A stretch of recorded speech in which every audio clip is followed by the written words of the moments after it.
Hello ನಮಸ್ಕಾರ. ಈ ಬಾರಿ ಮುಂಗಾರು ಪೂರ್ವ ಮಳೆ ಅಬ್ಬರದಿಂದಾಗಿದೆ. ಈಗ ಮಳೆ ಆಗಿರುವಂಥ ಕಾರಣಕ್ಕಾಗಿ ತುಂಗಭದ್ರಾ ಜಲಾಶಯಕ್ಕೆ ಅಪಾರ ಪ್ರಮಾಣದ ನೀರು ಹರಿದು ಬರ್ತಾ ಇದೆ.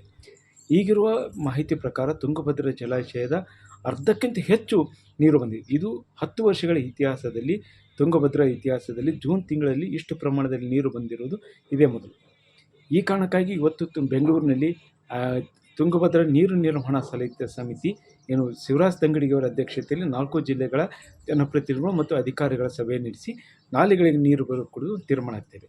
ಇದು ಒಂದು ಕಡೆ ಆಗಿದ್ದರೆ, ಆದರೆ ಮುಖ್ಯವಾಗಿ ಇಲ್ಲಿ ಬೇಕಾಗಿರೋದೇನೆಂದರೆ ಎರಡನೇ ಬೆಳೆಗೆ ನೀರು ಸಿಗುತ್ತಾ ಅನ್ನುವಂಥದ್ದು ಅವಕಾಶ ಇದೆ.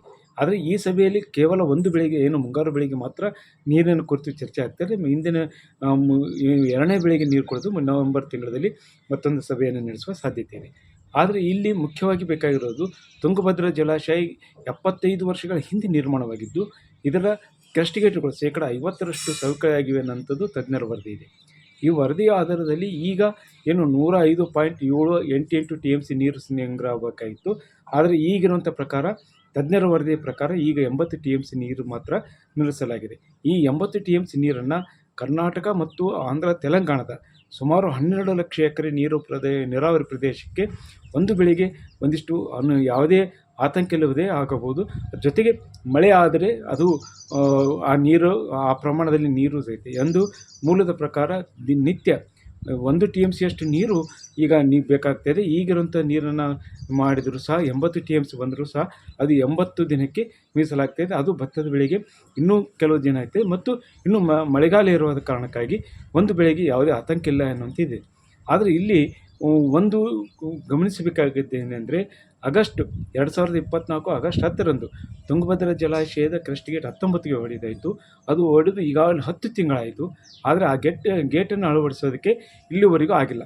ಒಂದು ಕಡೆ CWCಯ ಸುಪರ್ದಿಯಲ್ಲಿರುವಂಥ ತುಂಗಭದ್ರಾ ಮಂಡಳಿ ಆಗಿರ್ಬೋದು, ಅಥವಾ ಅತಿ ಹೆಚ್ಚು ನೀರನ್ನು ಬಳಕೆ ಮತ್ತು ಕರ್ನಾಟಕದಲ್ಲಿರುವಂಥ ಡ್ಯಾಮಿನಲ್ಲಿ ನೀರು ಗೇಟ್ ಅಳವಡಿಸೋಕ್ಕೆ ಕಾಳಜಿ ವಹಿಸಬೇಕಾದ ರಾಜ್ಯ ಸರ್ಕಾರ ನಿರ್ಲಕ್ಷ್ಯ ವಹಿಸಿದೆ ಅನ್ನುವಂಥ ಆರೋಪ ಇದೆ.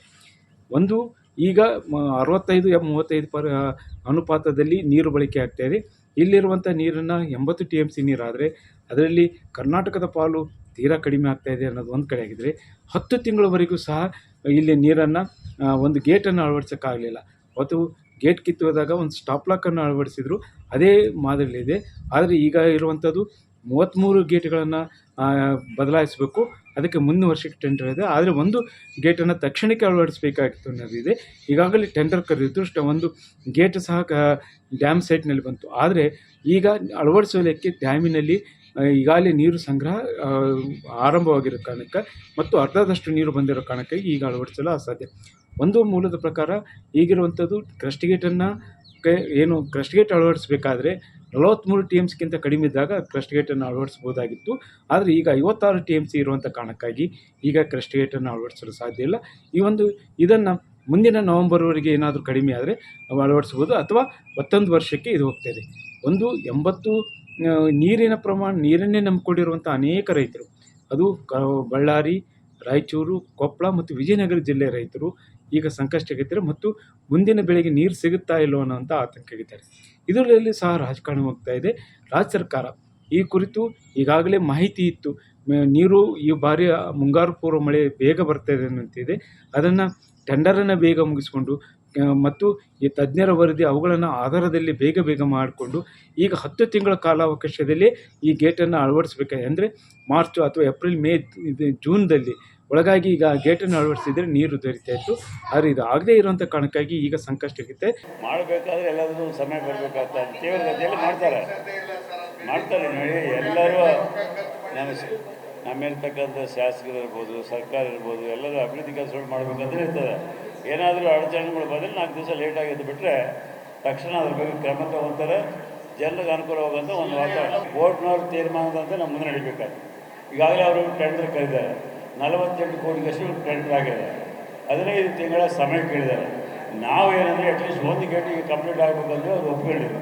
ಗೇಟ್ ರೆಡಿಯಾಗಿ ಸ್ಥಳಕ್ಕೆ ಬಂದಿದೆ. ಪ್ರತಿ ವರ್ಷಗಳಂತೆ ಈ ವರ್ಷ ಎರ್ಲಿಯಾಗಿ ಇವತ್ತು 40 TMC ನಾವು ಮುಂದೆ ತುಂಬಿದೆ. ಹಾಗಾಗಿ ಅದನ್ನು ಸಮಯ ನೋಡಿಕೊಂಡು ತುಂಬಿಸ್ತಕ್ಕಂಥ ಒಂದು ಪ್ರಯತ್ನ ಮಾಡ್ತಾರೆ. ಇದು ರಾಜಕಾರಣ ಏನಾಗಿದ್ದರೂ ಸಹ ಇಲ್ಲಿ ರೈತರ ಸಂಕಷ್ಟ ಆಗ್ತಾಯಿದೆ. ಒಂದು ಕಡೆ ಏನಂದರೆ ಕೇವಲ ರಾಜಕಾರಣ ಇದನ್ನು ರಾಜಕಾರಣಕ್ಕಾಗಿ ಬಳಕೆ ಆಗದೆ ರೈತರಿಗೆ ನೀರು ಸಿಗಬೇಕು ಮತ್ತು ಇದು ಡ್ಯಾಮಿನಿಂದ ಅನುಕೂಲವಾಗಬೇಕಾಗಿದ್ದು ಮುಖ್ಯವಾಗಿದೆ. ಆದರೆ ಇಲ್ಲಿ ಕೇವಲ ಕಾಲಹರಣ ಮಾಡಿದ್ದು ಮತ್ತು ಬೇಜವಾಬ್ದಾರಿಯಿಂದಲೇ ಈಗ ರೈತರಿಗೆ ಸಂಕಷ್ಟ ಉಂಟಾಗಿದೆ ಅನ್ನೋದು BJP ವಾದವಾಗಿದೆ. ನಾವೆಲ್ಲ ಈ ಸರ್ಕಾರಕ್ಕೆ ಒತ್ತಾಯ ಮಾಡೋದೊಂದೇ, ಕೇಳೋದೊಂದೇ, ನಮ್ಗೆ 2 ಬೆಳೆ ನೀರು ಬೇಕು. ನಾವು ಏನಿದ್ರು ಕೂಡ ಈ ಭಾಗದಲ್ಲಿ ಒಂದು ವೇಳೆ ನೀರಾದರೆ ಭಾಳಷ್ಟು ಜನ ಈ ಭಾಗಲಿದ್ದು ಗೂಳೋಗಂಥ ಕೆಲಸ ಆಗ್ತೈತೆ. ಇವತ್ತು ಈ ಭಾಗಲಿದ್ದ ಜನ ಗೂಳೆ ಹೋದರೆ ಈ ಮಕ್ಕಳು ಇವತ್ತು ಅಡ್ಮಿಷನ್ ಮಾಡಿಸಿರ್ತಾರೆ ಈ ಭಾಗದಲ್ಲಿ, ಬೆಂಗಳೂರು, ಮೈಸೂರು, ಮಂಡ್ಯ ದುಡಿಯೋಕೆ ಹೋಗ್ತಾರೆ. ಆ ಮಕ್ಕಳ ಪರಿಸ್ಥಿತಿ ಏನು, ಅವ್ರ ತಂದೆ ತಾಯಿ ಕುಟುಂಬ ಪರಿಸ್ಥಿತಿ ಏನು, ಲಕ್ಷಾಂತರ ಜನ ಗೂಳೋಗಂಥ ಕೆಲಸ ಈ 4 ಜಿಲ್ಲೆದಂದು ಆಗ್ತೈತೆ. ಅದಕ್ಕಾಗಿ ಸರ್ಕಾರಕ್ಕೆ ಒತ್ತಾಯ ಮಾಡ್ತಾ ಇದೀವಿ, ತಾವು ಏನು ಕಷ್ಟ ಬೀಳ್ತೀರಿ, ತಾವು ಏನು ಪ್ರಯತ್ನ ಮಾಡ್ತಾರೆ ಗೊತ್ತಿಲ್ಲ, 2 ಬೆಳೆಗೆ ನಮಗೆ ನೀರು ಕೊಡೋಂಥ ಕೆಲಸ ಸರ್ಕಾರದಲ್ಲಿ ಮಂತ್ರಿ ಮಾಡಬೇಕು. ಸರ್ಕಾರದ ಇಲಾಖೆ ಮಂತ್ರಿ, ಜಿಲ್ಲಾ ಉಸ್ತುವಾರಿ ಮಂತ್ರಿಗಳು, ಈ ರಾಜ್ಯದ ಮುಖ್ಯಮಂತ್ರಿ ಕೂಡ ತುಂಗಾಭದ್ರಾ, ರಾಯಚೂರು, ಕೊಪ್ಪಳ, ಬಳ್ಳಾರಿ 4 ಜಿಲ್ಲೆದ ಬಹುಶಃ ಏನಾದ್ರು 1 ಬೆಳೆ ಕೊಟ್ಟರೆ ಇಲ್ಲಿ ಆಗಂಥ ಲಾಸು ತಾವೆಲ್ಲ ಕೊಡೋಕೆ ಆಗಲ್ಲ, ಸರ್ಕಾರ ಕೊಡೋಕ್ಕಾಗಲ್ಲ, ಸರ್ಕಾರದಲ್ಲಿ ದುಡ್ಡಿಲ್ಲ. ಆರು ನೀರು ಕೊಡೋಂಥ ಕೆಲಸ ಸರ್ಕಾರ ಮಾಡಬೇಕು, ಸಲಹೆ ಸಮಿತಿ ಅಧ್ಯಕ್ಷರು ಮಾಡಬೇಕು. ಇವತ್ತೇನು ಮೀಟಿಂಗ್ ಯಾವತ್ತೇ ಸಂದರ್ಭದಲ್ಲಿ ಕೂಡ ಬೆಂಗಳೂರು ನಮ್ಮ ಸರ್ಕಾರದಾಗ ನಮ್ಮ ಪಕ್ಷದಲ್ಲಿ ಭಾಳ ಕರೆದಿಲ್ಲ ನಾವು, ಯಾವತ್ತು ರೈತರ ಸಲಹೆ ತಗೊಂಡು ಕರೆದಂಥ ದಿನಗಳದ್ದು. ಆದರೆ ಇವತ್ತು ಮಂತ್ರಿ ತೆಪ್ಸೆಂಬ ಕೆಲಸ, ಕಣ್ಮುಚ್ಚಲಾಟ, ರೈತರಿಗೊಂದು ಹೇಳೋದು, ಅಧಿಕಾರಿಗೊಂದು ಹೇಳೋದು, ಇಲ್ಲಿ ಮೀಡಿಯಾದ ಮುಂದೆ ಒಂದು ಬಂದು ಹೇಳೋದು, ಹಂಗಾಗಿ ಕಣ್ಮುಚ್ಚಲಾಟ ಅಂತ ಕೆಲಸ ಮಾಡಿ ಇವತ್ತು ಬೆಂಗಳೂರಲ್ಲಿ ಮೀಟಿಂಗ್ ಕರೆಯೋದ್ರಿಂದ ಭಾಳ ರೈತರು ಅಸಮಾಧಾನ ಇದ್ದಾರೆ. ಆದರೆ ಇದನ್ನು ಸರಿಪಡಿಸಿ ಈಗಾಗಲೇ ಒಂದು ಅವಧಿ ಮುಗಿತಾ ಇದೆ. ಈಗಿರುವಂಥ ನೀರಿನಲ್ಲಿ ಕ್ರಸ್ಟ್ ಗೇಟ್ 19 ಅಳವಡಿಸಲು ಸಾಧ್ಯವಿಲ್ಲ. ಆದರೆ ಒಂದು ವೇಳೆ ಅದು ಮುಂದಿನ ದಿನಗಳಲ್ಲಿ ನವೆಂಬರ್ದ ವೇಳೆಗೆ ಮತ್ತೆ ನೀರು ಬಂದರೆ ಮಾತ್ರ 2ನೇ ಬೆಳೆಗೆ ನೀರು ಸಿಗ್ತದೆ. 2ನೇ ಬೆಳೆಗೆ ಇಲ್ಲದೇ ಇದ್ದರೆ 2ನೇ ಬೆಳೆಗೆ ಈ ವರ್ಷ ನೀರಿಲ್ಲದೆ ಇರುವಂಥ ಸ್ಥಿತಿ ಇದೆ. ಆ ಕಾರಣಕ್ಕಾಗಿ ಸರ್ಕಾರ ಇದನ್ನು ವಿಳಂಬ ಮಾಡದೆ ಬೇಗನೆ ಕ್ರಸ್ಟ್ ಗೇಟನ್ನು ಅಳವಡಿಸಿ ಈ ಭಾಗದ ರೈತರಿಗೆ ಅನುಕೂಲ ಮಾಡಿಕೊಡ್ಬೇಕಾಗ್ತಿತ್ತು ಅವಶ್ಯಕವಾಗಿದೆ ಅನ್ನುವಂಥ ಅಭಿಪ್ರಾಯ ಇದೆ. ಈ ನಿಟ್ಟಿನಲ್ಲಿ ಸರ್ಕಾರ ಕ್ರಮ ಕೈಗೊಳ್ಳುತ್ತಾ ಅನ್ನೋದನ್ನು ಕಾದು ನೋಡಬೇಕಾಗಿದೆ. ಶರಣಪ್ಪ ನ್ಯೂಸ್ 18 ಕೊಪ್ಪಳ.